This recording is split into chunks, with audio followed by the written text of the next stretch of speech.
పురుహూతిక అమ్మవారిని గురించి ఇక్కడ మన స్వామీజీ చెప్తారు, వినండి అందరూ.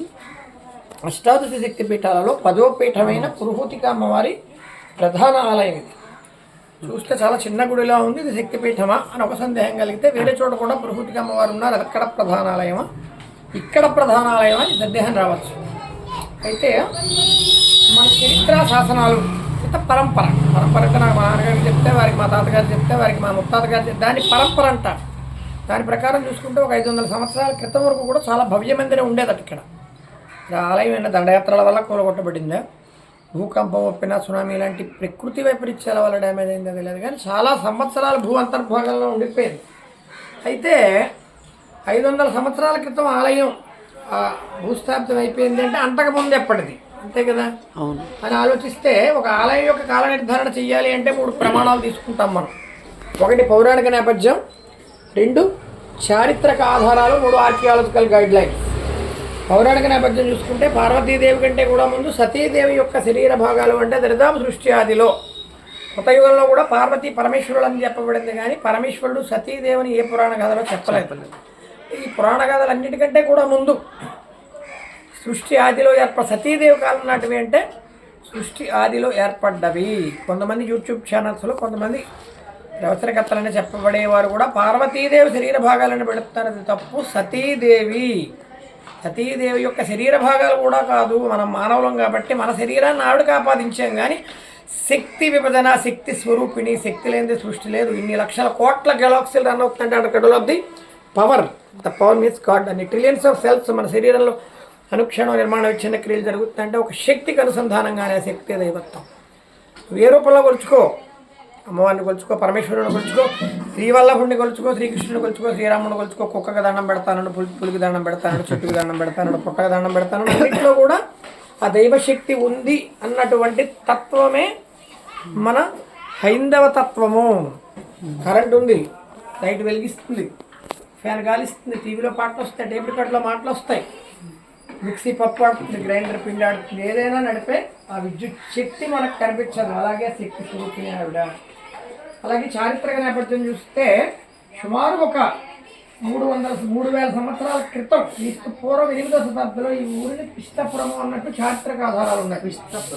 పిష్టపురము యాజ్ ఫర్ మోడర్న్ హిస్టరీ. పిష్ట పృష్ఠ భాగం పడ్డ ప్రదేశం కాబట్టి ఆ పేరు వచ్చింది.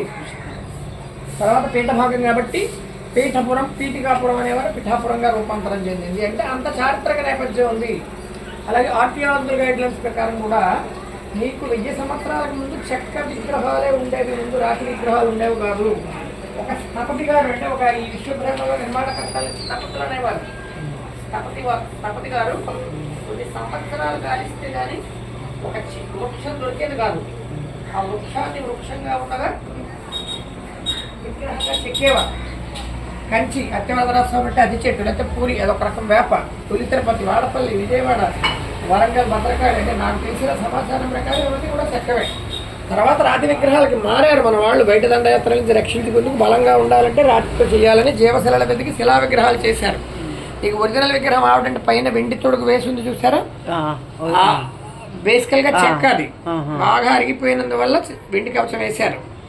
అలాంటి ఆలయం మరి దండయాత్రల వల్ల కూలగొట్టబడిందా, లేకపోతే భూకంపం ఒప్పిన, సునామీ లాంటి ప్రకృతి వైపరీత్యాల వల్ల డ్యామేజ్ అయిందో తెలియదు, కానీ మళ్ళా 300 సంవత్సరాల తర్వాత తీసి చాలా ప్రయత్నాలు చేసినా ఎందుకో కట్టలేకపోయారు. శక్తిపీఠం అవడం వల్ల అయితేనేమి, ఆ భాగం కూడా బయటికి కనిపించిన భాగం అవడం వల్ల అయితేనేమి, పీఠ భాగం ఉంటే వెనకాల కూర్చునే స్థానం, లేకపోతే రకరకాల సందేహాలు, భయాలు మన హిందూ ధర్మంలో అక్కడే అంటారు కదా.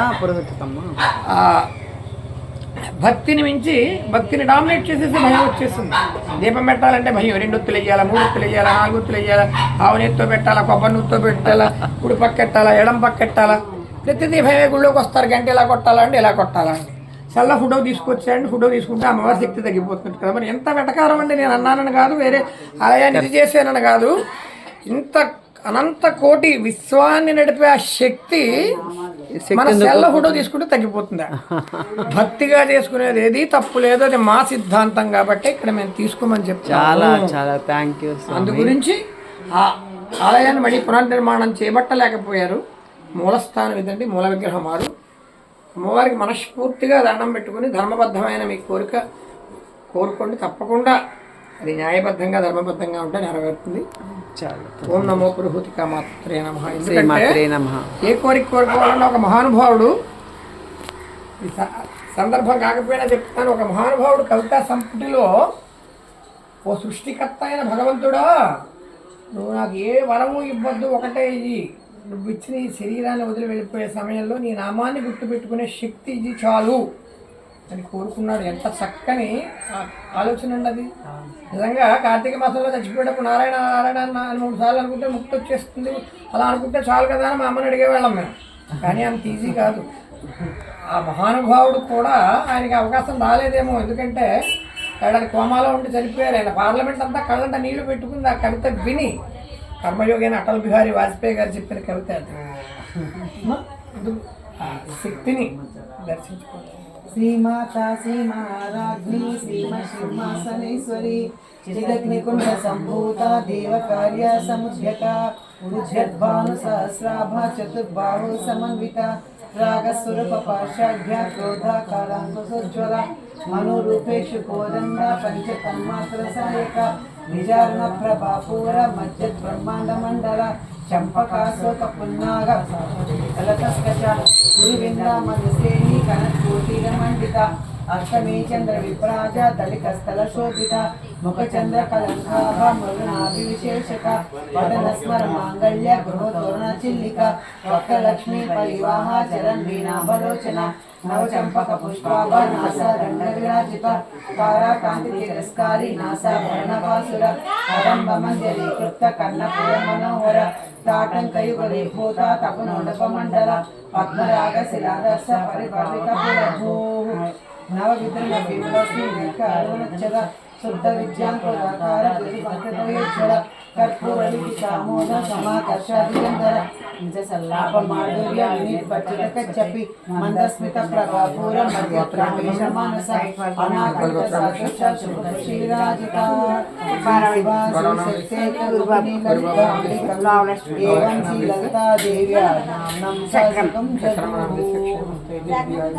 గంగా భవాని గాయత్రి కాళీ లక్ష్మీ సరస్వతి రాజరాజేశ్వరి బాల శ్యామల లలితా దశ గంగా భవాని గాయత్రి కాళీ లక్ష్మీ సరస్వతి రాజరాజేశ్వరి బాల శ్యామల లలితా దశ గంగా భవాని గాయత్రి కాళీ లక్ష్మీ సరస్వతి రాజరాజేశ్వరి బాల శ్యామల లలితా దశ.